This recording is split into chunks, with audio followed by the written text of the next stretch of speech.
Hello and welcome back in, everyone, to another episode of the College Sports Hive. That's Leaf. I'm Scott. We're here with you on this Friday morning. Good morning, everyone. It is not even 11 a.m. where we're at. This is where we're at. Excuse me. This is a early jump for us. We're not usually up this early. We are usually in class at this point in time, but it is a Friday. But neither of us have class, and we're here to preview the Sweet 16 matchups for all of y'all. So we'll get into those in just a bit. We got amazing matchups coming this weekend starting tomorrow. So happy weekend, everybody. Happy Friday. It's going to be a really good weekend college basketball wise. With that being said, we'll pick some games. We'll have some fun, talk about the matchups. But before we get there, you texted me this morning some news on the transfer portal via Penn State. Isaiah Brockington is returning to Penn State. Penn State has had a host of transfers after a very talented roster. Kind of underperformed under an interim head coach this year. So I'm not really going to ask you any player specific question, but my one question to you as we sort of open up this morning, get talking here a little bit is what are your just genuine thoughts about the transfer portal and how it's affecting college sports? That's a loaded question, I know, but it's something that's definitely changing the way that recruiting is happening. And I kind of want to get your take on how whether that's a positive or a negative thing. Yeah, absolutely. That's a difficult question, and quite frankly, I think it depends what type of school you are based on the way you want, the way you see it. So, because of coronavirus and the allowing for anyone to enter the transfer portal and not have to sit out a year, this year you're going to see far more players in the transfer portal than ever before, and already only a couple days after the season has ended for most of these teams. You've seen the numbers go up from what it is in years past. So I think it is good in the sense that players have liberty. However, I think that it becomes free agency, like the NBA, like the NFL, like the MLB. You see these players being traded like pros, like they get to choose all over again. And there's something to be said, and I think it's an old school take that there needs to be some accountability of, like, if you choose somewhere you don't want to play there any longer, maybe you sit out a year and not have this like, oh, I'm the 5-star, I can do what I want attitude. But I also think that this year is an extenuating circumstance with coronavirus, with everything going on. But I think down the road, this could be problematic. And I think most coaches would tell you they're opposed to it.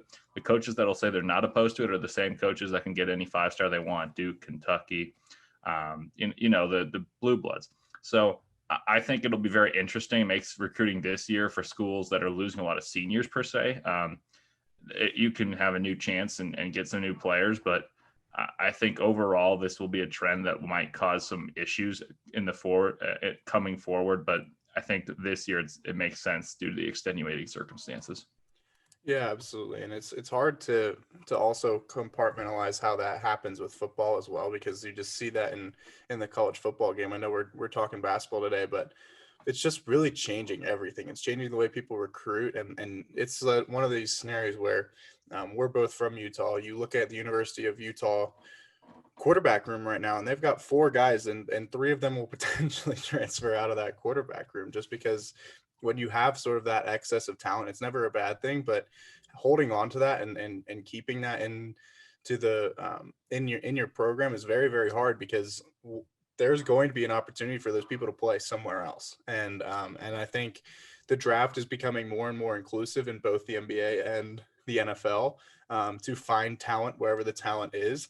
And so I think that's another interesting thing is the players aren't necessarily that scared to go to a North Dakota State, which is now a pretty prestigious program, but like a smaller school where they might not get exactly the notoriety that they would at an Alabama or something like that. Or when you think about it, like basketball, you go to a smaller school, they're going to find you if you have the talent. The draft scouters will find you if you have the talent to play in the NBA. And so it's just another interesting dynamic of not necessarily knowing what's going to happen when you have all these players being able to transfer out. Like you have Marcus Carr, for instance, just sitting there at the transfer portal, and talk about just a complete difference maker wherever he goes. Like Minnesota just got a new head coach, but still, like, that's going to be his biggest challenge of recruiting this season, is trying somehow to get Marcus Carr to come back to Minnesota, because he is easily their best player. So it's interesting how it's changing the recruiting battles. I hope it's not a trend that continues where you can just transfer and play the next year. And because I think that is,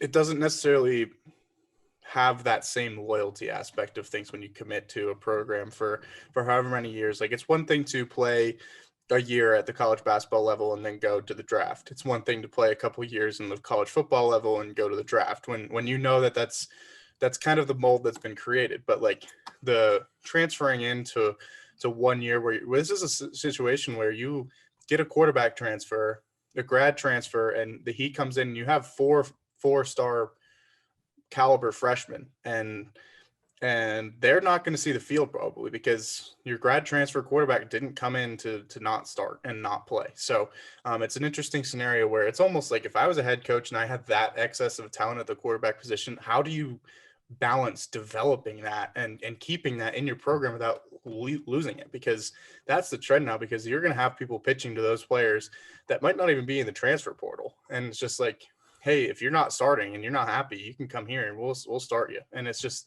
a weird scenario. It's a weird world in sports right now. It's where that's the case. And yeah, so that's just kind of the way I wanted to start today, talk about that. Any final thoughts on that before we move to Sweet 16?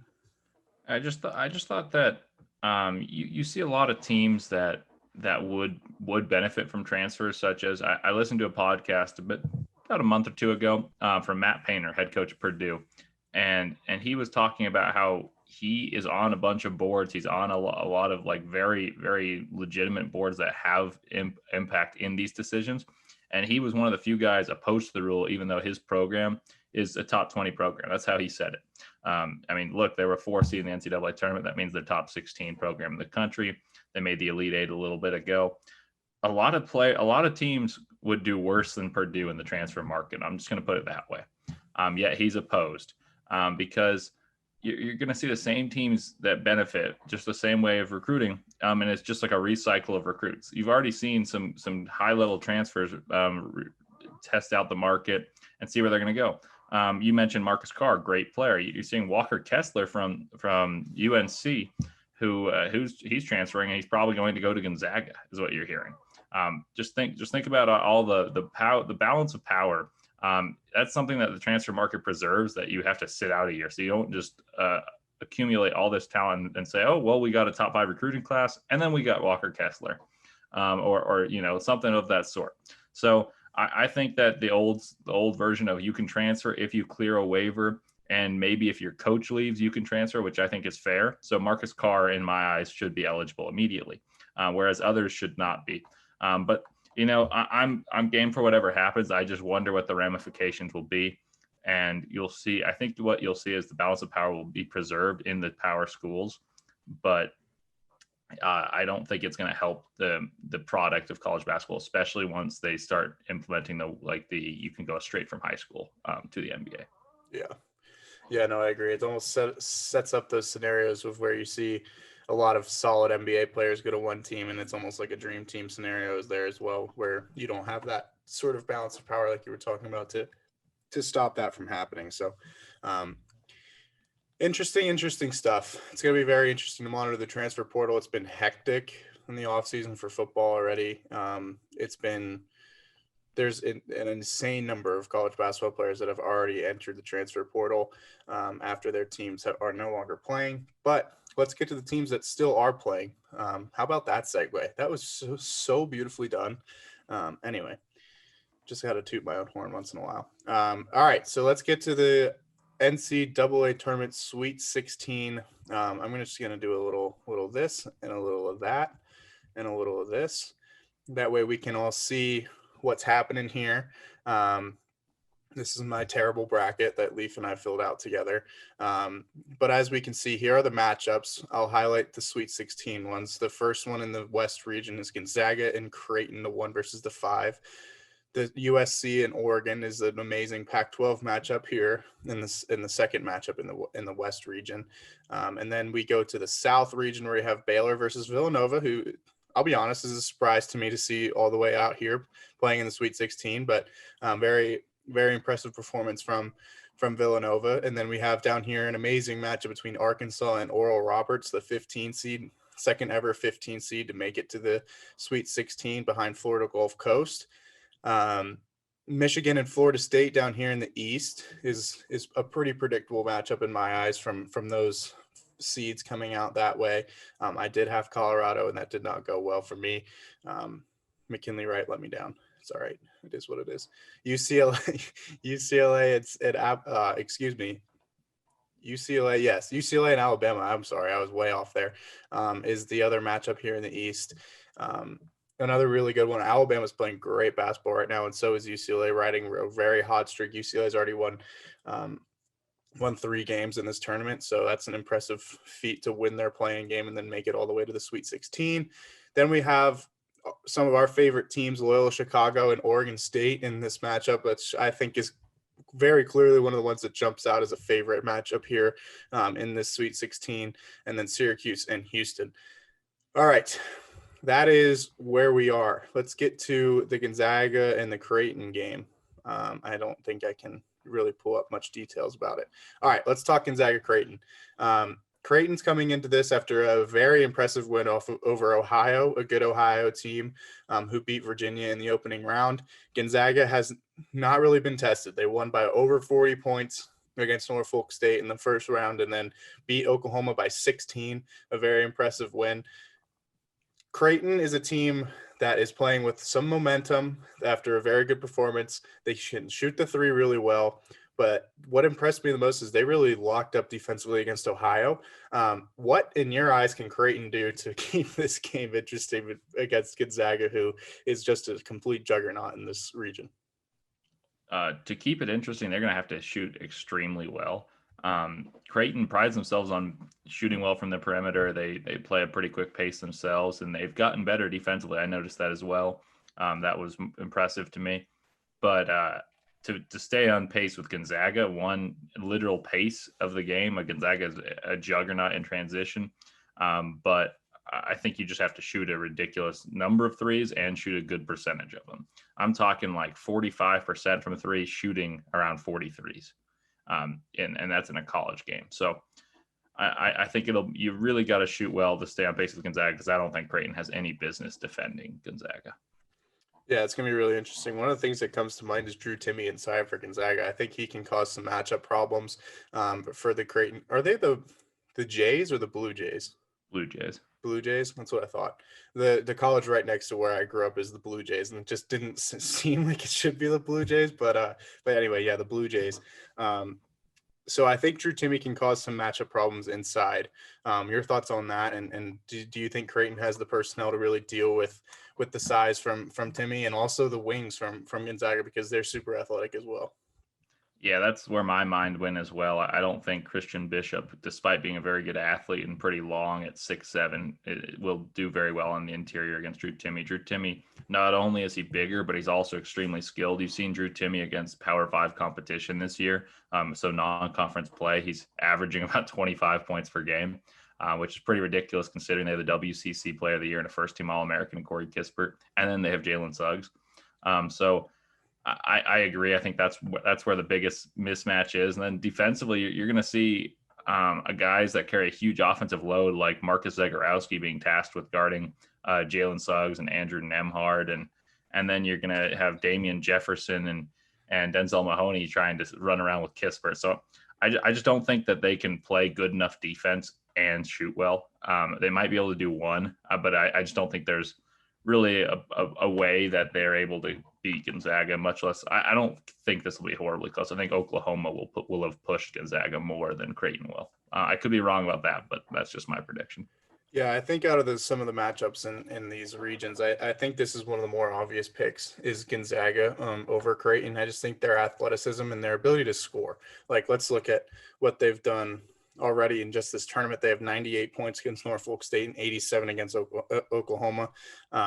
This is a team in Gonzaga where that's probably around where I'd say they score in this game. And I just don't think around that high 80s, low 90s number again against Creighton. I just don't think that Creighton has that offensive capability to put up those offensive numbers against a team like Gonzaga, who is athletically defensively. They might not be the best defensive team, but I think I think they're probably superior defensively than Creighton is. And so when you tag their offense along with just the bigger athletes in this game, I know it is March Madness. It's a Sweet 16. Creighton's playing well. Crazy things can happen. But I think, like you said, Creighton's going to have to literally shoot Gonzaga out of the jib. But I just don't necessarily see that happening. And so, yeah, I think that's probably why I'm going to take Gonzaga in this one. I just think that they're the better team, the more athletic team, the more complete team. As I'm getting a phone call, sorry about that. And I just think they have all of the momentum in the world. I said I don't really see Gonzaga getting tested until they play either Texas or Baylor, because Texas would be in the Final Four, would have been a Final Four matchup, or Baylor in the national championship game. And I still kind of think that's the case. I see this game being like maybe a 12 to 13 point difference that Creighton can hang a little bit, but Gonzaga just pulls away late. I just think that they're a superior team, and I think that's going to show tonight. And it's also one of these teams where they've looked the part so far in the tournament. You have some of these superior teams, such as, let's get to an Iowa, maybe an Ohio State. Those are teams that come to mind. An Alabama got tested a little bit by Iona, a Houston, Illinois, for example, Michigan. Some of these dominant teams that haven't necessarily looked the part. Baylor and Gonzaga have passed any eye test that you could possibly give, and with flying colors. And so I'm not expecting any sort of letdown here for Gonzaga. I'm not worried about that. And hopefully it doesn't come back and bite me in the butt, but I'm going to go Gonzaga in this one. Yeah. And I think I agree with everything you said. The one thing I'll say is, like, Creighton has the shooters to shoot very well. It's just a whole different beast trying to shoot when the other team's scoring almost every possession. Like, I know that's an exaggeration, but Gonzaga's offensive efficiency is off the charts. They're extremely good in transition. So if you take a bad quick three and you miss, that's basically a turnover against Gonzaga, and that leads to 2 points. And that's what differentiates Gonzaga this year from past years. They've got dynamic athletes, whereas they've had good ball control point guards. Now they have Jalen Suggs running in transition. They've got an NBA athlete in Joel Ayayi. They've got a lottery pick in Corey Kispert, and then they've got the most skilled big man in the country in Drew Timme. So it's just, offensively, Gonzaga's offense is sometimes their best defense, and then defensively they're pretty good themselves. So you need Mitch Ballack to go crazy and have an amazing shooting performance. You need Marcus Zagorowski to outduel Jalen Suggs, and I just think it's too hard to have all these components go the right way. I think, yeah, like you said, I kind of see somewhere between that like 12 to 15 point range as well. And it just, to me, depends on how close it is throughout the game. Like 12 to 15 can be a blowout. We saw this a few times with Gonzaga and Baylor this year. But if Creighton starts out hot, it could be a closer game, and Gonzaga just kind of pulls away. But that's what I'm hoping for. I want to see them tested a little bit, but I'm not sure we will get to see that. Yeah, excuse me. I guess I got something in my throat. Yeah, I agree with you. I think so much of these NCAA tournament games are made up of the first few minutes of the game. If you can come out with the right momentum and knock down a few shots early, if you're Creighton, and really get that belief that you can score, we see that change the complexion of the game in pretty much all of these tournament games. To put it into perspective for all of y'all, only 13 of the games so far have featured a team that has put up more than 80 points. You don't necessarily see the same output of scoring in a normal college basketball day than you might, because let's face it, there's some offenses in here that can easily put up 80 points. Creighton can probably put up 80 points, but can they do that against the fast-paced offensive of Gonzaga, mixed with how athletic they are on the defensive end? I don't think so. So, and to also put that stat into more perspective, 2 of those 13 have been 2 games that Gonzaga's played. So, I really think that this is a tough matchup for Creighton. I've loved what they've done so far in the tournament. I really think that they've rallied together after all of that craziness happened with their coaches' statements and things like that. And they've played very good basketball. They looked really good against Ohio. But I think there's a point in time in a tournament where you run into a team that's better than you, and this is just that scenario. And crazy things happen, upsets happen all the time in this format, but the first few minutes, like you mentioned, are going to be very indicative on how this game's going to go. And I think Gonzaga is going to come out and still kind of put their foot down and put that foot on the juggernaut early and on the jugular, early. And I don't know where that came from. Never heard that one. But anyway, yeah, I think that's going to happen early, and I think you're going to see pretty dominant performance from Gonzaga throughout. So safe to say we're both taking Gonzaga here, yeah? Yep. Cool. All right. So that is the first matchup in the West region. Let's just keep it in the West and talk USC Oregon. This is a matchup featuring two teams out of the Pac-12. The Pac-12 has had a very phenomenal run so far in the NCAA tournament. They have 25% of the Sweet 16 teams left. They have 4 out of the 16.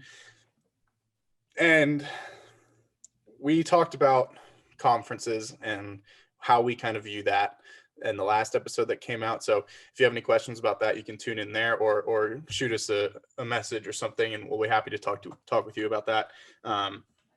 Pac-12, very impressive, featuring 2 of the teams that I think are the difference makers in the Pac-12. No slight to Oregon State or UCLA. I think Oregon and USC are more athletic. And with that being said, Oregon is in the NCAA tournament now, and they're a different beast. Dana Altman just becomes an absolute mastermind when it comes to this tournament, getting his team prepared to play. And first of all, the kind of question I want to pose to you is, what do you think the mantra is behind this? Because these teams have played multiple times now in the season, and they've seen each other, and now they're seeing this happen in an NCAA tournament format. Do you think that's going to feel a little weird at all? Like being like, oh, we've played you in our home arena, in their home arena. Like, do you think there's going to be any sort of that like familiarity aspect that you might not necessarily see too much of a feeling out process early? Because Oregon put up 95 points on Iowa. Like, they're not scared to score. Well, I think because of coronavirus, one of their games was canceled, so they only played at SC. So maybe there is a little more feeling out process than typically, but this is earlier than you ever would see a inter-conference matchup. And the reason for that, a little fun fact, is because BYU doesn't play on Sundays, and they needed to have a 6th seed, and USC was the highest ranked 6th seed. So they had to play them in the West because of the snake region order. So little fun fact for you guys there. That's why they're playing Oregon, because they thought of preserving the seeding was better than this possible matchup, which needed a lot of things to happen, but it did. Long story short, USC won 72-58 over Oregon, kind of had a dominant display. Well, the main thing that stands out to me in this game is the size of the Mobley brothers inside versus the smaller but extremely athletic like wing/bigs of Oregon. I mean, you've got Eugene Omarua, you got Eric Williams Jr. and LJ Figueroa trying to battle with Evan Mobley and Isaiah Mobley inside. And to me, that's really what the game comes down to. Can Oregon establish a pace where the Mobley brothers are uncomfortable playing? They're phenomenal athletes, but there's just something to be said for flat out speed. And that's what Oregon showed against Iowa. I trust Dana Altman more than I do Andy Enfield in this game, but if USC can make this a half court game, I favor the Trojans. It really just depends on what pace is established. Yeah, absolutely. My apologies there with the 2 games rather than the 1. Not necessarily no notes really in front of us on this, but we're just kind of going for it. So my apologies there. But yeah, this is still some of that. I think there still will be some familiarity aspect that plays into this. One of the things that I wanted to talk about in terms of USC and their size is we've seen not to keep bringing this back to Utah, but we have seen Utah run a scheme where they can kind of take away some of the size aspect of USC, and that caused them some problems and led to a Utah win.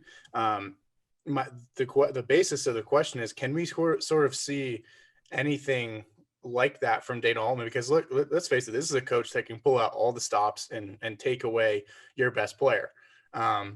Do you think that they could implement something like that, like Utah did, to kind of limit the capabilities from Evan Mobley? Or do you think they're just going to take almost the Luka Garza and Iowa approach, where saying, hey, you're going to get your numbers, but if we slow down everyone else, we like our chances? That's a good question, because I think Mobley's different from Garza in that he's not as much of a scorer, but he has more impact on a game because of his athleticism. I think what they're going to do is similar to the Utah approach of having a bigger guy guard him, maybe more minutes for Chandler Lawson for Oregon, who's really long, good athlete in his own right. And then they're going to bring some doubles and say, hey, I need you to knock down some threes, USC. And you're going to need some guard play. And honestly, the only guard that's impressed me this year for USC has been Taj Edey. And when your best guard's like no disrespect to the WCC at all, but when your best guard is a WCC grad transfer, it often means that your guard play is not that great when you're in the Sweet 16. So I think that's what Oregon's going to do. I think they're going to say we're going to live and die with your other players knocking down shots, and they're going to make Evan Mobley at least work really hard. So I think I trust Dana Altman's tactician as a tactician to get the pace going in Oregon's favor and not let Evan Mobley have easy shots. The issue for me is Isaiah Mobley's no slouch himself, and they've got the connection. So I think this will be a really good game. I'm a little torn. I think I'd lean towards Oregon just because of the track record of Dana Altman and the guard play. I think that having Will Richardson back and confident, Chris Duarte is easily the best guard in this game. And then you've got guys with experience playing in big games, such as LJ Figueroa transfer. Eugene Omarui is a really hard matchup to guard. So I'm going to take Oregon, I think. But USC looked awesome against Kansas, and I love Evan Mobley. I was a little dubious of him. I've seen a lot of him recently, and he's been phenomenal. Yeah, I think I'm leaning Oregon as well, just because when I see Oregon play in the NCAA tournament format, and you can correct me if you've seen something different, this is just the eye test talking, they almost get in this mode where they can almost sniff blood in the water when they think that they're more athletic than someone else. When they think that they're a more athletic team, Dana Altman almost is just like, let it fly, like just go, like do whatever you need to do to score. And like we've seen fast break alley-oops, we've seen massive blocks, like just it's almost a different style of basketball than they play in the regular season, if that makes any sense at all. And so I just think that if Oregon starts to have that sense that they are more athletic than USC, it's going to be a long night, like we saw for Iowa. But if they don't get that sense, and this is one of those things that I said earlier about some of these games, is that comes in the first 2 minutes of the game. And Oregon had that against Iowa. They had some easy buckets. They had that momentum, and they just rode it throughout the entirety of the game. If they're not able to get that, watch out, though, because the size of USC can be flat out dominant. And so this is a really, really hard one for me to pick. I'm going to go Oregon because I do think I trust Dana Altman and I trust their athleticism and their guard play. But like you mentioned, but yeah, it's just really hard because this is one of the ones that I can easily see going USC's way. And I think this is going to be probably one of the closest matchups in the Sweet 16 score wise. If you really want a thriller, I think this is going to come down to the last couple buckets. And yeah, hopefully I'm right. Hopefully it provides some drama, but this is going to be a really, really good. This is, in my opinion, the two best Pac-12 teams going at it in the Sweet 16. And I think that's just an absolute dream scenario. If you're a Pac-12 fan, it's a little bit of a bummer that one of them has to be eliminated and they can't continue on into the tournament, but it's going to be really fun to watch. I'm really excited for it. And I'll take the Oregon Ducks to move on to the Elite Eight and continue another pretty magical, Sweet 16 run. All right, so let's stay in the top half of the bracket and go to the South region and talk Baylor and Villanova. Baylor is that other team that I always mention with Gonzaga, who is just eye test proven. They are very, very good. They've got three incredible guards that start. Jared Butler, Maceo Teague, and Davion Mitchell. I got in my head because I was thinking about the Donovan Mitchell stuff and the tweeting with Damian Lillard and all that stuff, and be like, bro, why are you on the court for Baylor? Because he wears number 25. He kind of looks like Donovan Mitchell, and he's just an athletic freak like Donovan is. And so that was really funny to see. But anyway, that does not take anything away from how good the guard play is for Baylor and how impressive that they've also looked. Not only in just this tournament alone, but before they got COVID-19 in the Big 12 season and everything like that. Talk to me about Villanova and Baylor. I want to say that I would love this to be a Final Four if Colin Gillespie were playing. I think that would be entirely possible. I wasn't super high on Villanova. I'm not sure they would have made it that far, but in terms of like if both teams were playing their best basketball with fully healthy Villanova, this would be like a dream matchup. Just beautifully played, great guard play, so fundamentally sound. But that said, Colin Gillespie is not playing, and I think Baylor is better anyway. So I've given you my pick there. I'm going to take Baylor to win this one. But what I will say is Jay Wright's a mastermind. He's a phenomenal coach. What he does is he allows the Villanova team to play within themselves and then says, hey, we're going to move the ball. Like everyone gets the right shot and they get great shots. Baylor's so good at taking away the interior. They make you shoot some tough shots and you're going to see a battle of attrition almost. See who breaks from their defense. Like if Baylor kind of grinds through the clock and is like, wow, we're going to give you 5 seconds of bad defense here. Or if they're going to play great defense and Villanova shoots some shots that you don't want to see. The big matchup for me in this one is Jeremiah Robinson Earl, a really skilled big who's mobile, but I don't think he's a physical presence enough where it causes Baylor to worry. I think Mark Vidal will be well suited to defend him, and I think Jeremiah Robinson Earl will get his because he's a great player. But I just don't think that'll bother the Baylor Bears too much. So I'm gonna say Baylor fairly comfortably. I think Villanova's gotten a really good draw because Purdue was knocked out by North Texas and then they had scouting on North Texas at that point. And Winthrop, there was so much talk of Winthrop beating Villanova, but you and I both talked about how if you give Jay Wright 2 weeks to prepare and you've got a chip on his shoulder, I feel pretty confident. I think this is where their run ends because of they're running into a superior team, a team that's hungry, that's got championship aspiration, has a better guard play. And honestly, the front court play might be better too because of the emergence of Matthew Meyer against Wisconsin. It's 17 points. He can play the 5, but he's basically a 2 guard. And then you've got the toughness of Mark Vidal, Jonathan Chama-Chachua, Flo Thamba.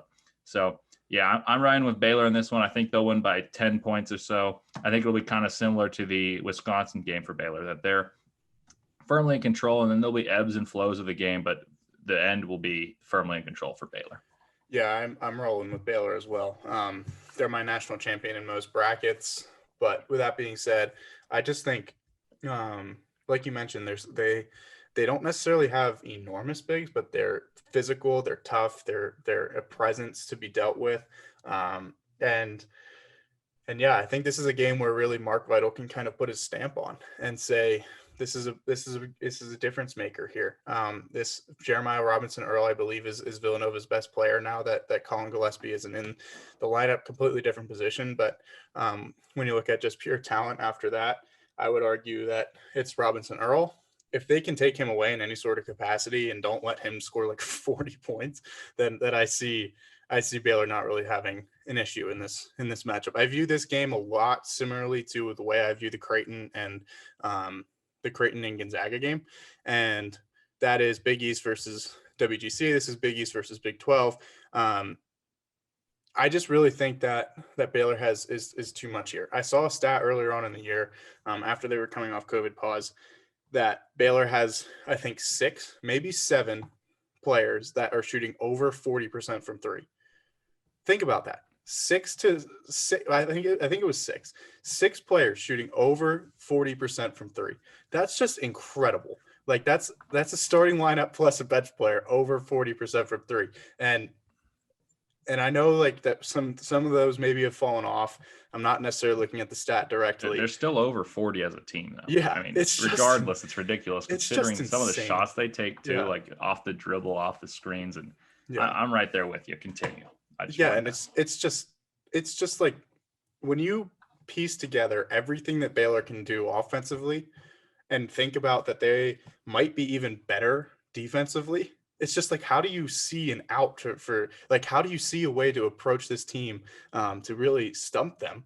Because like if you keep them from driving into the lane, they're going to knock down threes. If you take away the 3-point line, they're going to drive and score and let their bigs play.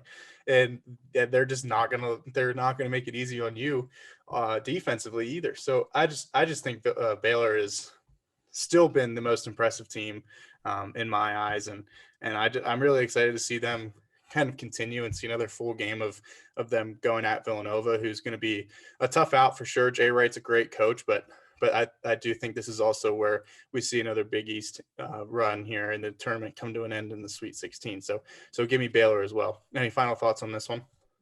Yeah, I just wanted to touch on something you said. Baylor defensively, it's looked like they've been more locked in. At the end of the year, you saw teams scoring points on Baylor, and I think that had to do a little bit with fatigue and the COVID pause. They look a little more locked in. They're switching screens. They're icing ball screens. Excuse me. And what they're doing offensively is they're driving and kicking, and you have to choose: am I going to stay in front of Davion Mitchell and help, or am I going to stay attached to Macio Teague in the corner? And they're excellent at making that decision. Like you alluded to, if you don't help, they're going to get a layup. If you do help, they're going to hit a three. And it's pick your poison. And it's like we've said all year. Baylor and Gonzaga are unlike any others. I think Michigan had a spurt during this year where you could put them in a similar level. But I still thought Baylor and Gonzaga are better. And I think that's what you're seeing is the teams that aren't Michigan, Illinois, and in that next tier don't really stack up. You're seeing 10-point victories at least. And that's with everyone giving their best shot. They're like, oh, well, we've got a chance to make history. And they've got a target on their back, and they're still winning by 10 to 12, 10, 15 points. And I think we'll see that again. Yeah, absolutely. All right. We're rolling Baylor in this episode. All right. Let's go down to Arkansas and Oral Roberts. Arkansas is a 3 seed. Oral Roberts is the second ever 15 seed to advance to the Sweet 16. What do you think their odds are of continuing the magic and moving on to the Elite Eight? I don't think they're infinitesimal. Like a lot of people are like, okay, it's over. They've got two great scorers. Kevin O'Banner and Max Asmus are great scorers. They're as a team that have a chance to set the history books in terms of free throw percentage. And in any close game, that really helps them. That said, I would definitely lean towards Arkansas just because of the athleticism, the size. I really liked what I saw against Texas Tech. Though they didn't close the game beautifully, and Texas Tech's a really tough opponent, I like the fact that they were able to get a lot of easy buckets against a really good defense, and I think that should carry over to a team that's not as physically imposing in Oral Roberts. So I would take Arkansas. I would say Arkansas should be favored in this one and could win by a fair amount. But I do think Oral Roberts isn't just I mean, they certainly are a Cinderella, but I don't think they want to be viewed as like, okay, it's time for the end of the ball. I think that they really have a chance if they shoot well to stay in this game and possibly cause another upset. Yeah, I agree with you. And I think a lot of that stems from their coaching. I don't know his name off the top of my head, but some of the quotes that I've heard him talk about of him kind of putting into perspective this run from Oral Roberts, and he seems very focused on getting his team in the right mindset for games like this. And we saw that against Ohio State. They celebrated, they were really excited, but then they had to go out in 2 days and beat Florida. That is not an easy task at all. And they were able to pull it off. Now they've got a week to prepare for Arkansas. And I'll just say it, I don't really view Arkansas as that much harder of a game than Florida was. I'll just say it. And like, maybe I'm wrong. I think Arkansas might be a little bit more athletic.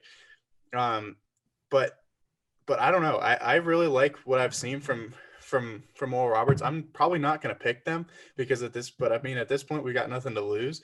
I don't know. I mean, this is a mojo. They have a chance to make absolute history with a first ever 15 run to the Elite Eight. I don't know, man.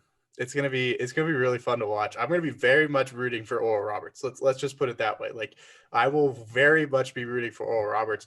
No offense to Arkansas at all. That's just 100% the way I've been built. Is you root for the underdog when you've got nothing to lose. I don't have any money or stake invested in that.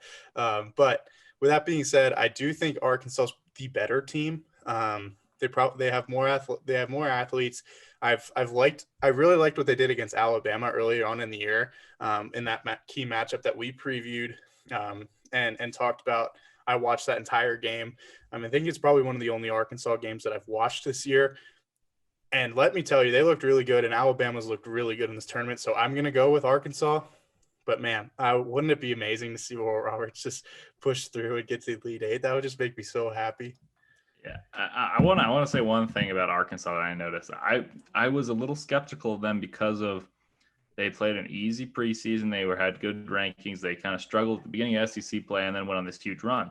And I look at the schedule, I'm like, okay, these SEC teams, with the exception of Alabama, are pretty mediocre.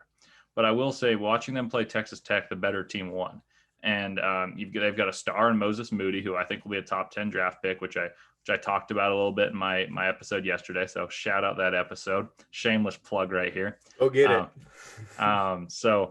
But the long story, what stood out to me is that Moses Moody didn't have to take over a game, but he can. And what they did is they were able to facilitate. They got a lot of backdoors against a really disciplined defense. So when you think of it, the physicality of Texas Tech, the athleticism of Texas Tech that bothers so many teams, so many good teams that they play, I just don't think Oral Roberts has the strength of athletes and strength in numbers that can go with the pace of Arkansas, because Arkansas plays a deep bench and they play fast all game. Oral Roberts, from what I've noticed, plays a lot of the same players, and they're very, very team-oriented defensively.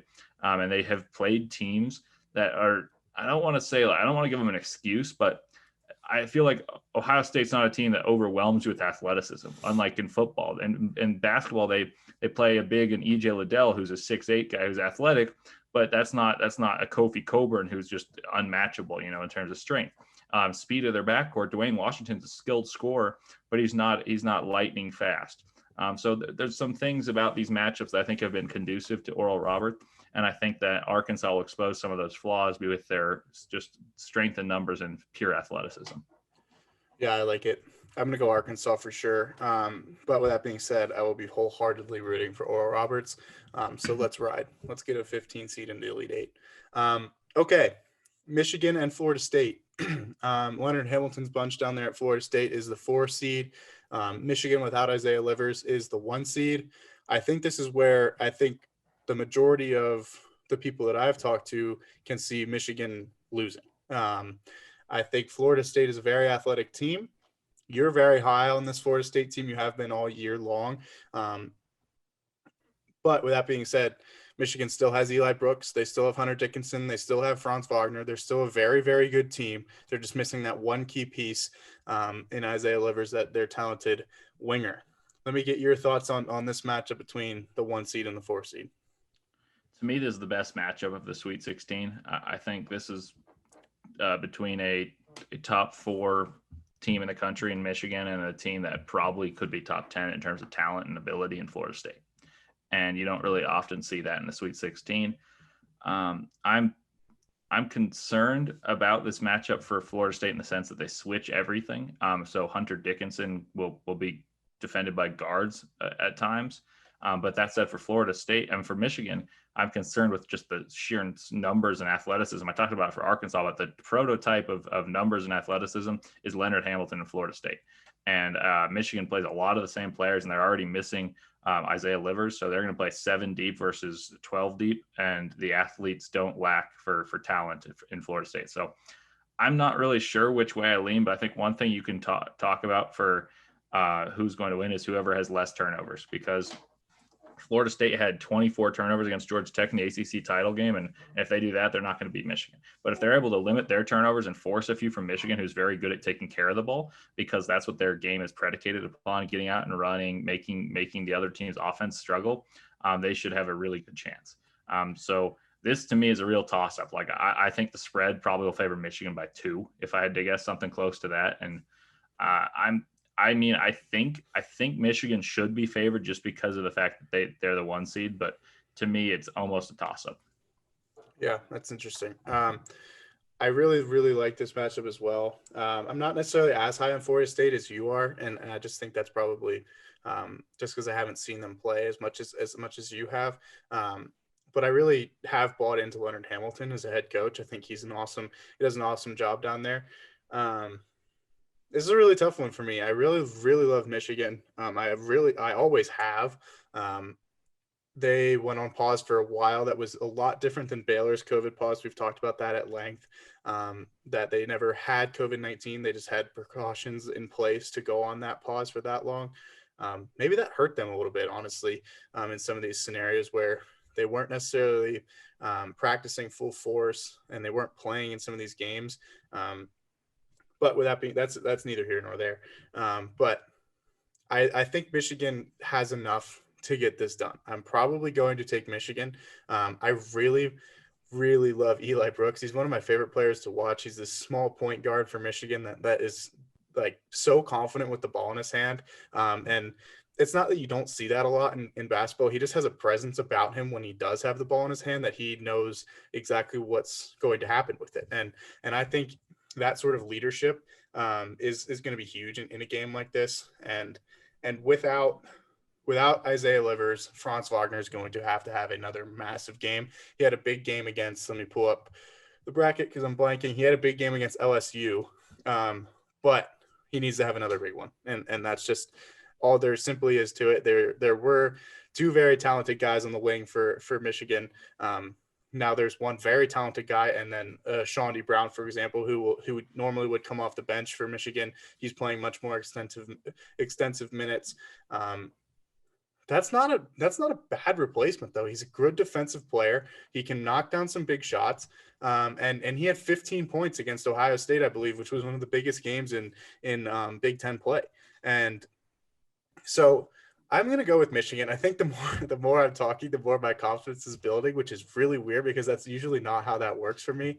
But I'm going to go with Michigan. And I just think that Hunter Dickinson is still there to command the inside. Franz Wagner can still stretch the floor, and they have very good guard play.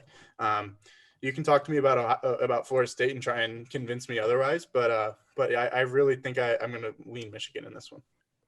This is an interesting one because in making my brackets, which didn't end up going so great, so maybe I'm just not very good at this, but I initially had Florida State in most of them, and as the week progressed, the more I kind of thought Michigan would win.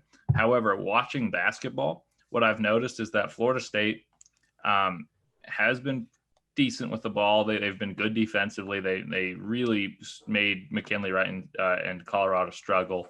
And they were at a point in that game, I think it was like 12-4. And it was like 10 minutes into the game. And you don't see a team like Colorado really struggle like that. If I'm advocating for Florida State, what I'll say is that I saw LSU with athletes, and they're not very good defensively, cause Mike Smith to have some turnovers, not have a great game. And I think if LSU can do that, FSU certainly can. So I would say that the length of Scotty Barnes, the physicality of Anthony Polite, Raekwon Gray, they can overwhelm the guards of Michigan because Eli Brooks, you talked about Eli Brooks being a very cerebral player. You talked about Mike Smith being cerebral, but they're both smaller in stature, and Florida State is incredibly long, and they've practiced playing this way the whole time, whereas Michigan is still adapting to not having a linchpin of their team and Isaiah Livers. So I'm not sure I would outright pick Florida State, to be honest. I've kind of talked myself right into a middle ground yet again, but I certainly would say that they have more than just a decent chance. To me, this is like a 55-45% type of deal. I'd probably favor Michigan, but for the sake of being different, I'll take Florida State. Love it. Let's freaking go. Yeah, I love that. I think it's going to be a really good game, like you mentioned at the jump. I think it's probably talent-wise on both sides. Well, that's just a slight to everyone in the Sweet 16. I apologize. That was poorly spoken. I think like prestige-wise, I think might be a better way to put it. And like top 10 caliber teams, I think this is probably as good as it gets in this Sweet 16, like you mentioned earlier. But I think it's going to be a great one, and I'm excited to watch it now that we got a little bit of a difference on that one. Okay, let's keep it moving here, and let's get down to UCLA and Alabama. UCLA, like I mentioned earlier, has already won 3 games in this NCAA tournament format. They beat a very good and kind of hot Michigan State team in a playing game. They followed that up with an 11-point win over the 6-seeded BYU, and then did not have to play the 3-seeded Texas because Abilene Christian knocked off Texas in the first round, and then UCLA handled Abilene Christian by 20 in the second round. So now they come into a team in Alabama who beat the 15th seed Iona by 13 in the first round, and then pretty much manhandled a 10 seed in Maryland in the second round, scoring 96 points. One of the more impressive performances of the tournament in my eyes offensively. They looked really, really good. They were knocking down threes And this is a team that's very athletic, and when they're shooting well, they can defend, like we've mentioned. Usually their offense is their defense in the SEC play. It's not been the case this year. They can play defense, and they play very well. And this is a team that I'm excited to see take the floor again. But this is a team that I wouldn't want to play if I'm Alabama, because UCLA is riding a lot of momentum, and Johnny Juzang and company are red hot. So give me your thoughts on this UCLA and Alabama matchup. First of all, I just want to say survive in advance, because I would say that if that game between Michigan State and UCLA happened again, I would take Michigan State every single step of the way. UCLA got lucky, came out on top, and have had a beautiful bracket. And that said, I think this is where their run ends. I think Alabama shows the offensive firepower that the teams that UCLA have played and BYU and Abilene Christian have not had. And then they're also better defensively. I think that the level of athletes has favored UCLA in both matchups so far, after the Michigan State game, where they were kind of on par with one another. And that wasn't what you expect from an 11 seed. You don't see a blue blood or a former blue blood, a rich program history team be an 11 seed and get a draw like that. You see, you don't see that very often. So to me, I think that Alabama is too athletic for UCLA. I think they're better athletes. I think they shoot the ball better. And I think you can put Herb Jones on Johnny Juzang, and that's where, or Jaime Jaquez, and just take away certainly a ton of their offense. And I don't think any other team has had a guy that you could say, hey, I want you on this guy, and now the water's shut off. But I think Alabama has that. And I also think that after the little bit of a scare against Iona that you referenced, they've come together and they've started playing better basketball. So I'm going to roll with Nate Oates and company. And I guess I'm going with the SEC today. Roll Tide, I suppose. Roll Tide. Yeah, I would agree with that. I think Alabama's the more athletic team. One of the things I wanted to mention about UCLA is they almost got into a situation with where Michigan State was they were like fighting amongst one another. I hated what I saw there with Tom Izzo and at halftime, when they were going into the locker room, they were like almost pushing one another. I hated that. I hated every single part of that. Just as a fan of basketball, you never want, like, it's just a horribly handled situation on national television. A ton of people are watching that game because it was the best of the 4 playing games. Anyway, that was a little bit of a rant that I was not expecting to go on. Did not love how that was handled. And I think that UCLA took advantage of that situation where some weird things were happening there with Michigan State. And then they looked really good against BYU. I think they were probably the more athletic team than BYU was, and they were able to handle that way. And then Abilene Christian advancing to the second round was not something that a lot of people predicted, but it was an amazing game against Texas. They forced 23, I believe, was the total number of turnovers against Texas.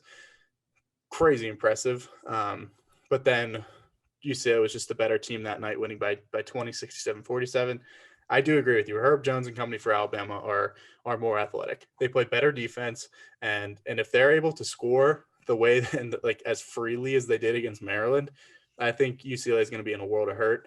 And I can see almost another sort of similar final than we saw against Maryland for Alabama. I don't think they put up 96 points again. Don't get me wrong, but I bet they can score in the 80s and hold UCLA to high 60s, low 70s. I think you could probably see a pretty divisive scoreline in this one. And I don't say that out of any spite towards the Pac-12 or UCLA. I just think Alabama is really hitting their stride. They're playing amazing basketball. They're playing together, like you mentioned. And Nate Oates was the most animated coach in the second round that I saw in that matchup. He was fired up. He was wearing his suit. He was running around the sideline. He was getting into it with his guys.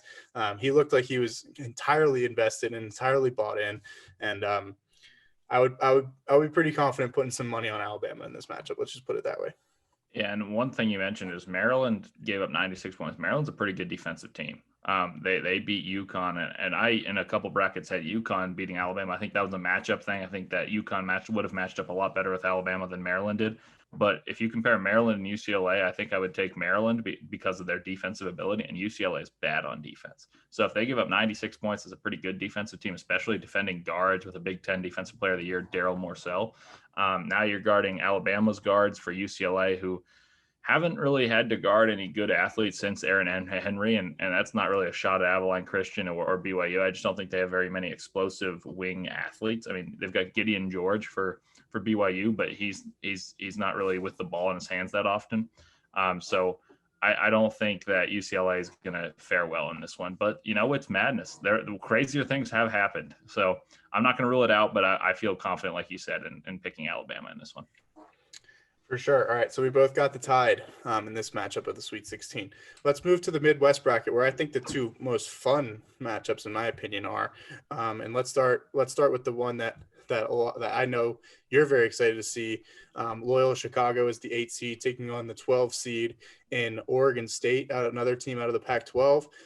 Loyola Chicago won their first round game by 11 over Georgia Tech, a very impressive performance. Georgia Tech was coming off of their ACC championship win, and then followed that up with the most impressive individual team performance out of the NCAA tournament so far in beating the 1 seed Illinois 71-58. Just completely gave Illinois fits defensively and were able to put up 71 points against a very athletic Illinois team. And then let's talk Oregon State. Oregon State came in and beat a 5-seeded Tennessee by 14 points in the first round. I actually picked that one correctly. Kudos to me. But that was a very impressive performance over a Tennessee team that's kind of struggled to score all year. And then they followed it up with another one of the most impressive upsets is the 12-seeded Oregon State over number 4-seeded Oklahoma State and Cade Cunningham by 10 points in the second round. So this was supposed to be the matchup between Illinois and Oklahoma State that we had differed on in this one. But no qualms here seeing a red-hot Oregon State as a 12 seed taking on a just beautifully schemed and well-coached Loyola Chicago and Sister Jean with a chance to advance to the Elite Eight once again. I mean, how could you just not get so encapsulated in this game? I'm just so excited to watch this one. I can't wait. I love Loyola Chicago. I love the Sister Jean aspect of things. You cannot bet against that, even if you lose and they lose terribly. You can't bet against Loyola, but also Oregon State has won the Pac-12. They came in and beat a very good SEC team and probably, in my opinion, one of the second best Big 12 teams and the number 1 draft pick in Cade Cunningham by 10 points. I mean, how I don't know. Talk to me because I'm almost out of words. I've got a proclamation here. Loyola Chicago Final Four. Yeah, you've been saying it. I love it.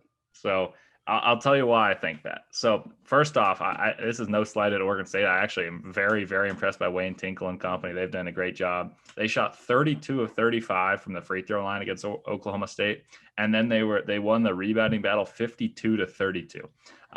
What I will say is that is remarkable, and they won by 10 against a really talented team that I agree I think was the second best team heading into the tournament in the Big 12.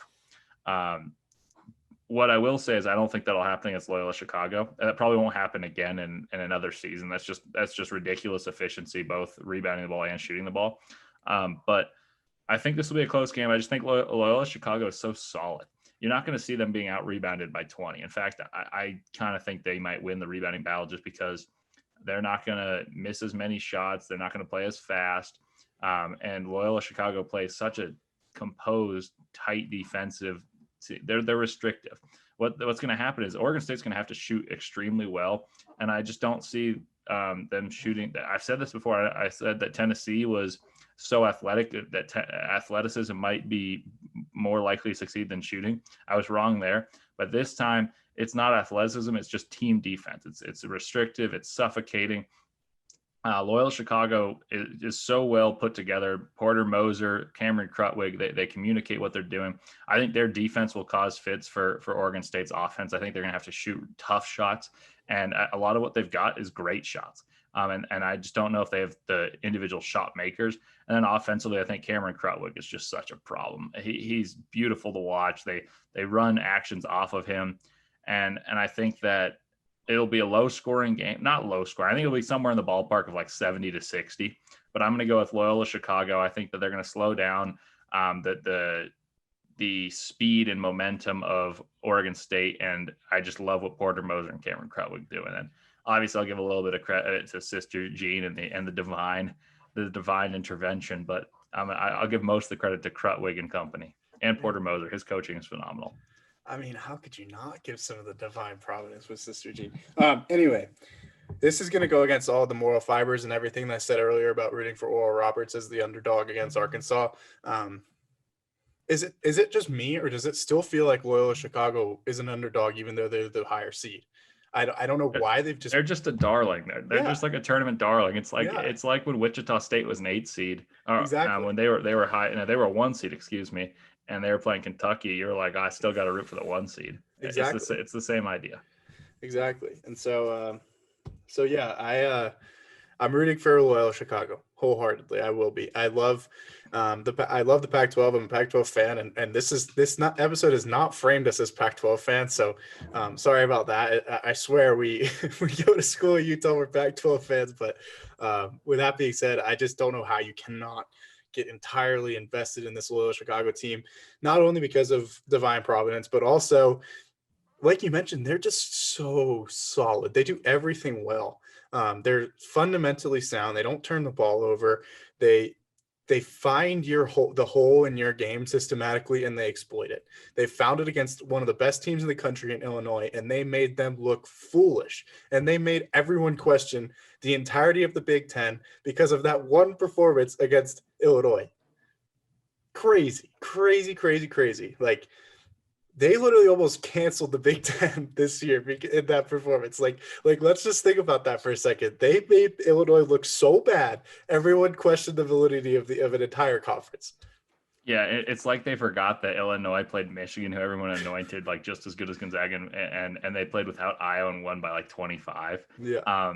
I'll just put it this way. Loyola Chicago should not be an 8 seed. They're more on par with like a 3 or 4. I said this from the first round of the tournament, so this is not hindsight bias. It's only hindsight from the first round. But yeah, continue. I just don't want anyone to taken away that we're on board with the Big Ten being bad. That's quite the opposite. Yeah, I think the Big Ten's a very valid conference. But I think it just speaks to the performance that they had against Illinois to really just almost shut down the entire conference in the landscape of the media. Anyway, let's get down to it. I will be picking Loyola Chicago. I think it is also very intriguing though, and why it's so fun in this sort of a matchup is because the momentum that Oregon State does have. Like, you also can't put that into perspective, and like that's not a stat that you can bottle up and put it onto the court. Is the belief that they're playing with as a unit. After this, let's face it, this is a team that wasn't going to make the NCAA tournament. They weren't going to make it. They did not have the wins. They didn't have the resume. They were out. They go on an incredible run in the Pac-12 tournament and win it to get an automatic bid into the NCAA tournament. And then they've won 2 games against a very good Tennessee team who they've completely baffled and did not let score. And then they beat Oklahoma State, who we've mentioned is a superior team in the Big 12. Superior. Excessively good. People were questioning why Cade Cunningham was the number 1 overall pick with how bad that Oregon State made him look. So these are teams that have just had awesome performances so far in the NCAA tournament. Both are riding just incredible momentum. They've had a week to prepare for one another. I expect some fireworks in this game. I do think Loyola Chicago is the better team, so I will pick the better team, and I will be also rooting for the better team with Sister G and company. Man, I'm fired up. I cannot wait to watch this game. This is the one I've been so ready for yeah, I got a real quick question for a hypothetical. I don't mean to do this, but Oklahoma State, say they win and they're playing Sister Jean and company. Who do you have in that one? We don't have to really go into why. I'm just trying to gauge what you think about. Like, I'd probably still pick Loyola, honestly. I think I would too. I think I would, and yeah, and I just like we mentioned, the way they're able to couple their efficiency, not like their flashiness. They're not the most flashy team that you'll ever see, but they are just so freaking efficient on both ends of the floor. They will play very good defense, and then they'll go down and score. And like, it's just one of those teams that really has the perfect mold, the perfect coaching mold, the perfect execution, the belief in one another to be just an amazing NCAA tournament team. Like, just amazing. And I really love them. I think I would pick them over Oklahoma State, and I wouldn't have picked them over Illinois. But as soon as that game tipped off, I was rooting for Loyola, and I'm just like, let's freaking go, Loyola. Let's get it done. And then they made everyone question the entirety of the Big Ten. So I don't know how you could pick against them. I think that they would have beaten Oklahoma State too, because you saw them take away Io already. I think that they would have had a similar scheme for Cade. Speaking of individual schemes that seem to irritate people, let's go to Syracuse in that 2-3 zone. Yeah. Syracuse and Houston. We'll flip the script. I'll ask you to start on this one. Yeah. What do you make of this game? I love this game because I love Syracuse. I've been very high on this team ever since the tournament started. I picked them to win. Let's see. I picked them to beat Clemson, and I guess in this bracket I did not pick them. But I'm sorry. Beat San Diego State. San Diego State. I was looking at Rutgers. I don't know where I was going there. There's just so much red or orange in this side that you can really get distracted when you're not really looking at it fully. Anyway, San Diego State, the 11th seed. I did not pick them to beat West Virginia in this bracket, but that was one of the best games of the tournament, and we highlighted that in last episode. Just how athletic and skilled that matchup was between Derek Culver inside on the 2-3 zone, Miles McBride shooting from the outside against Buddy Beiheim. I swear those guys just pulled up from half court at some points in time. And some were just deep ones. Like Buddy Beiheim is just a walking bucket. Like literally he can go get you a bucket whenever you want. And he had that highlight of he knocked out a really deep 3 against West Virginia. And he looked at his dad on the sideline, was just like, I'm a bucket. And I'm just like, how can you not root for that, dude? Like, he's just so fired up. And like, also one of the things that I've really loved is the like relationship that they have highlighted between coach and son. I think that's something that really gets a lot of gripe nowadays of like, oh, he's a coach's son, like all of that thing. Like he's playing for the school that his dad's the coach at. Like a lot of people can view that as he just got an easy ride onto a team. Buddy Beiheim is a guy that really developed himself into an elite scorer. And I really think that he has put in so much work and really just encapsulated that relationship with his dad. And there was no way he was going to go anywhere other than Syracuse to play basketball. There's no case scenario where this is any sort of bias that Buddy Beiheim should not be starting in a big time program. He's an absolute beast. I love him. I think he's one of the best scorers in the tournament still left. But they also have some other guys that can really go get it, and their 2-3 zone. Whew, I don't know. I think that the 2-3 zone is really the problem that Houston's going to have to deal with. Houston's a good team. They're coming out of the American. They had a hard fought win over Rutgers in their last round.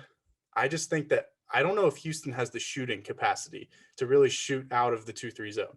And Syracuse is so sound defensively in that zone that they're not going to – I don't think Houston's going to be able to expose it high-low action like we were able to see sort of with Derek Culver, where they kind of flashed into the middle. When you have weak points in the zone, there's always a weak point. You have on the 2 wings like this area, say, I don't know, like 3-point arc, like this area, and then right in the middle at the foul line is the weak points in the 2-3 zone. If you can expose those, you can pass your way out of a zone and get some easy buckets. But they just make it so hard. They extend it a little further than most people do and make it just that much more in your face. Do you think Houston's going to be able to shoot their way out of that 2-3 zone? I don't really see the way that that's going to happen. And if you think they can, Syracuse might be in trouble, but I'm rolling with Syracuse. I'm torn on this one, and I talked about this a little bit in my episode yesterday about the matchup of what Houston's good at. And first and foremost, they're an excellent rebounding team. They're 5th in the nation in terms of rebounding. They get 41 rebounds a game, and they're especially great at offensive rebounding, which is what typically when you play a zone, that is something that is a weakness of a zone, and that is no different with Syracuse despite their length. You see North Carolina routinely play Syracuse and usually wins because they're so good at offensive rebounding. Houston does it differently. They just crash a lot of players. Carolina just has 2 enormous tree trunk bigs, except they've got 2 in the starting lineup and 2 in the bench. So what I think this game comes down to is what type of threes do they get? Do they get contested ones where you feel like Syracuse wins, even if Houston makes them, where you feel like Syracuse is winning that transaction? Because sometimes the beauty of the zone is that it tricks you into shooting threes that aren't great. To me, this boils down to who Houston puts in the middle of their zone. I think Bob Huggins made a little mistake at the beginning of the game that he kind of amended. He put Derek Culver and Gabe Osaboy in there, and there just wasn't enough passing, and then he transitioned to putting them on the short corner. So I think Quentin Grimes would be a great person to have in the middle of the zone, who's a kind of an All-American candidate. And I just think that it all comes down to shooting. I'm going to go with Syracuse to win this. I just think they're playing with momentum. And I think Syracuse has played a lot of really good teams, whereas Houston hasn't played as many. It does concern me that the zone's weakness is exactly what Houston is great at in crashing the glass. But I just think that they're shooting so well. They're on par. You also saw Houston. Another thing to monitor is a key injury. You saw just a tough fighting through for Dejan Giroux. He was not feeling great, and he had a hip pointer. That's someone that you could really see tasked to guard Buddy Buckets. And speaking of Buddy Buckets, I want to get your thoughts on this. So you always kind of ask a cliche question: who's going to have the Kemba run? I wonder if Buddy's the Kemba this year. They didn't win the Big East. They're in the ACC now, but they didn't win their tournament. But they played a really good game against Virginia. And then they pulled some upsets, and they're on a nice run. I'm not saying they're going to win the national championship, but I feel like he's had the best individual run so far. The only other candidate for me is kind of like Max Asmus for Oral Roberts. But you could also say he's having the Carmelo run, even though he's not a freshman, just because he's from Syracuse. So just a little tongue in cheek there. But I'm going to go with Syracuse to the Elite Eight. I think their zone is just so unique. They're going to cause some issues. They're going to force some turnovers out of a zone, which is pretty unrealistic, considering most zones are just kind of to prevent. This zone is to attack. So I'm going to go with Syracuse in this one, and we're going to get Syracuse and the 10 seed or lower Beiheim, Beiheim's Army versus Loyola Chicago and Sister Jean. There's already been tweets out there, right, of that matchup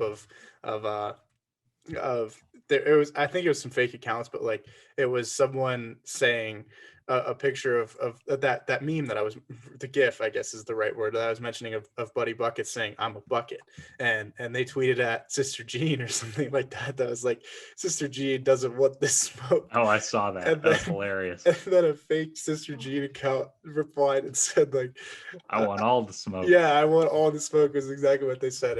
Oh my God, that was so funny. And I realistically see that being the matchup in the Elite Eight. And I think how excited am I going to be for that? If I'm excited for these two games individually, put them together, forget it. I'm not going to be able to contain myself. Might have to live stream that one. Yeah, honestly. We've been talking about doing that, so that might be in the works for some of these weekends. So just stay tuned for that. Little side note. But anyway, you brought up an interesting point that we hadn't mentioned yet. This is Jim Boeheim. Like, we've talked about his son and like how well he's playing, which rightfully so, the attention should be there. But this is Jim Boeheim also. He is a Hall of Fame basketball coach. And man, can he really rally his guys together? Some of the other names for Syracuse to keep an eye on: Joseph Girard III. Talk about a guy that can be just an absolute microwave oven. He can just heat up and he can shoot it almost as well as Buddy Beiheim. Like, I'm not going to say he's as good, but holy moly, he's knocked down some big shots already in this tournament. Watch out for him. He's a heater. He can get hot. He does a lot for his team as well. Dolajai is a big guy in the middle. That's going to really have to command some respect in there against Houston. But I really think that I'm going to go Syracuse with just the momentum that they're riding, the way they play that zone. Jim Boeheim as the head coach, like, they just have so much going for them. And this is exactly what we see time in and time again, time in and time out. How many, like, if you see Syracuse near that last in number, pick them deep, in the tournament, because how many times have we seen them make that run from 11 to 12 seed? That's usually where you get, because we saw it with Michigan State and UCLA. They played in game for 11 seed. And then just freaking go off. Like, send them. Just keep sending them on in the tournament. And oh my God. Whew, gets me fired up. I love it. I think the biggest key to this game for Syracuse's side is going to be Quincy Guerrier. I think he needs to be a beast on the glass, because you're going to see Houston crash 4 people each time, and in the zone, you don't know who to box out. I think you need to see him jump out of the gym, get some boards. Obviously, you want to box out, but at a certain point, you just need to have some athleticism and get the boards. And maybe Alan Griffin III. I think he could really help on the glass as well. So I'm torn. My most excited game for basketball purposes is probably Michigan and Florida State, but this is probably my second favorite because I'm just really curious to see when a team is excellent at rebounding and the other team plays a 2-3 zone, but it's such a troublesome thing, who wins. So those are my two favorites. I can't wait for this weekend. I've tried very hard to finish all my schoolwork so I can watch. So I'm excited. I know you are. I hope you guys are as well. All right, let's just do a little bit of a share thing before we end here. That way we can go over the picks one last time before we sign off. Leaf and I both are taking Gonzaga here in this. Can you see it? Yeah. Okay, cool. You looked like you were going to chime in and be like, I can't see it. I'll be like, oh, no. Anyway, all right. Leaf and I are both taking Gonzaga over Creighton. We're both taking Oregon, correct, over USC. Cool. So we're together on those two.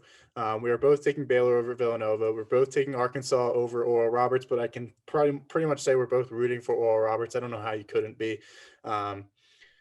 Michigan, I have Michigan. You have Florida State? I'll tentatively take Florida State. Okay. I'll do it to be different. I love it. Let's do it. I'll take Michigan. You take Florida State. We both have Alabama over UCLA. We both have Loyola Chicago over Oregon State. And we both have Syracuse over Houston. Those are our picks. That's where we're at. One last thing before we sign off. There has been some grumble around the Turner networks, the CBS networks, that because there's been so much, there's 4 Pac-12 teams in the Sweet 16.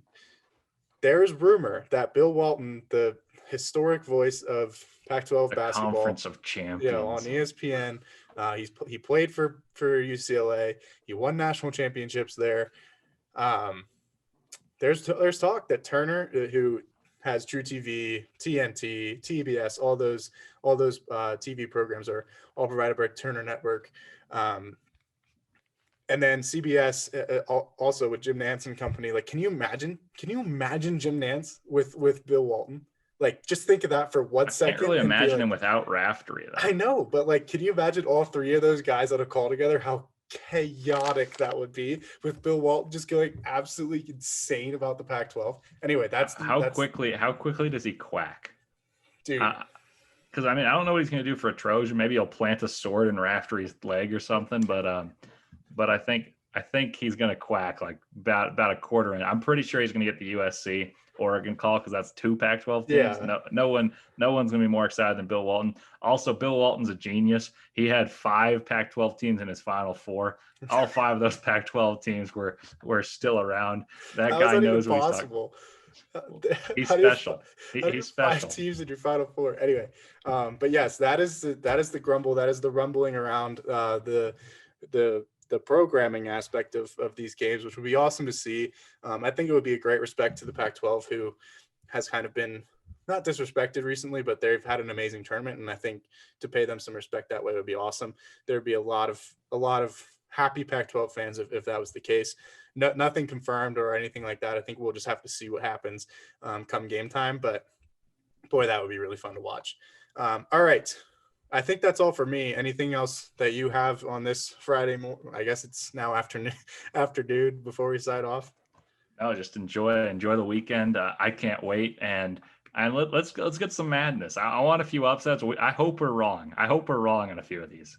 Yeah, it'd be awesome to see. I think we pretty much took the cookie cutter portfolio of who the best teams were, but factor that in, man, and we're going to see some craziness, and I'm very excited.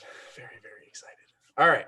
That's Leaf. I'm Scott. Thanks so much all for tuning in. Hopefully y'all enjoyed it. It's going to be an amazing weekend. Sweet 16 action. If you enjoyed the format, let us know. If you disagree with us, let us know. If you agree with us, let us know. We love to see the contributions, the chiming in on our stuff. Appreciate it. That's all for me. Take care, everyone. Have a good one.